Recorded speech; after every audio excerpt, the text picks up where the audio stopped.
So I got a question for you guys, Broncos country. How would you feel about Philip Lindsay returning to the Mile High City? For those of you who may have missed it, Lindsay is currently playing in the XFL for the Seattle Sea Dragons, and his team is actually getting ready to play in the playoffs. Despite Lindsay getting ready for a playoff game, he is also focused on the long-term goal that he had when he joined the XFL, and that is to get back into the NFL. In a recent interview with Chris Thomason of the Denver Gazette, Lindsay said that he would definitely be open to coming back to Denver to finish off his NFL career. Lindsay said, "I would love to come back to Denver. That would be a great storybook ending to a big-time fairy tale. I would be ecstatic. It would be a dream come true again." Notice how he said it would be a dream come true again. He's already lived out his dream once, getting to play for his hometown team, but at the end of the day, he had hoped to be a Bronco for life, and unfortunately, things just didn't work out that way. It sounds like Lindsay would love to come back home and finish off his NFL career and be able to be close to his wife and son.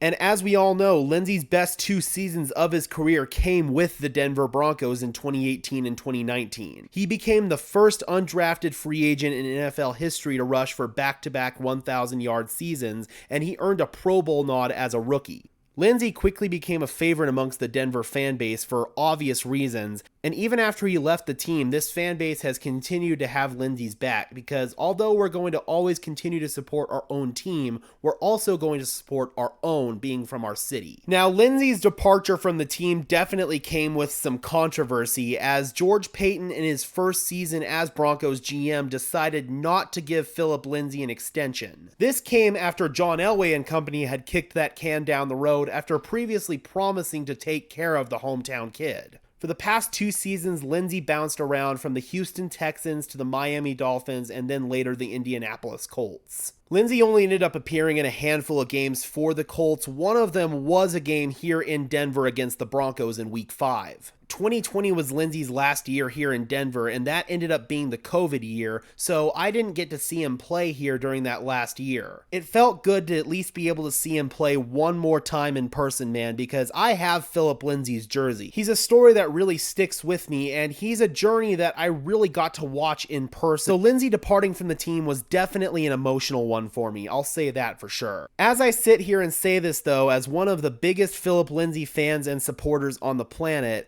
I also don't feel like it would be the right move for the Denver Broncos to bring him back. I personally feel like that ship has sailed.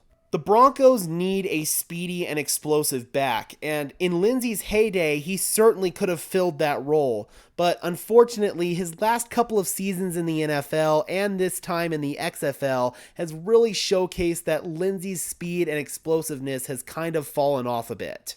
He's suffered some serious knee injuries during his football career, and it unfortunately seems like those injuries are catching up with him. Also, Lindsay at this point in his career really is a bit of a one-dimensional player. Anytime the defense sees Philip Lindsay on the field, they know that all they have to do is load the box and they'll be able to take him away. Power running has never been a part of Philip Lindsay's game, really. He's been all speed and explosiveness. So when the injuries take that away, it becomes really difficult for him to be an effective runner in the NFL. On top of that, he can't really be an effective third down back because of his size. He can't really pass protect. So at the end of the day, man, as much as I love Philip Lindsay and as much as I love his story, I really feel like his time in the NFL is probably over. Although I don't feel like Philip Lindsay's contributions to the game of football are over.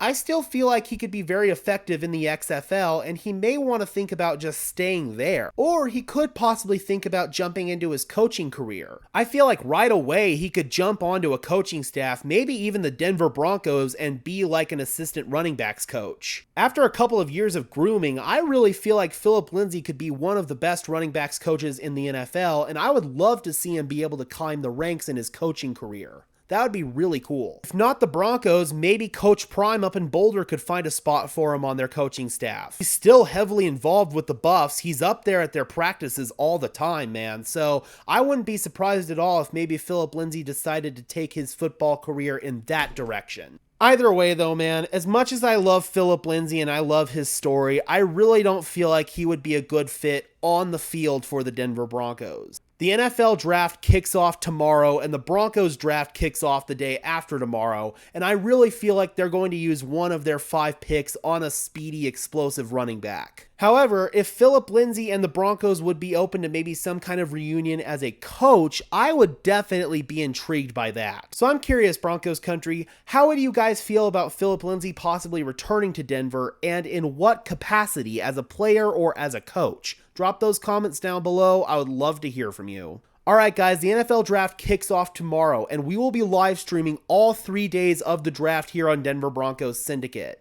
We should be live somewhere around 4:30ish tomorrow. I believe the draft actually starts at 5, and since the Broncos don't pick in the first round, day 1's going to be a lot more of a chill stream. Day 2 and day 3 though, when Denver picks, is going to be full of a lot of chaos and insanity, so I would definitely love if you could join us here on Denver Broncos Syndicate for all 3 days of NFL draft coverage. And until next time guys, this has been another episode of Denver Broncos Syndicate. I am your host, Gage Madrid, saying peace out.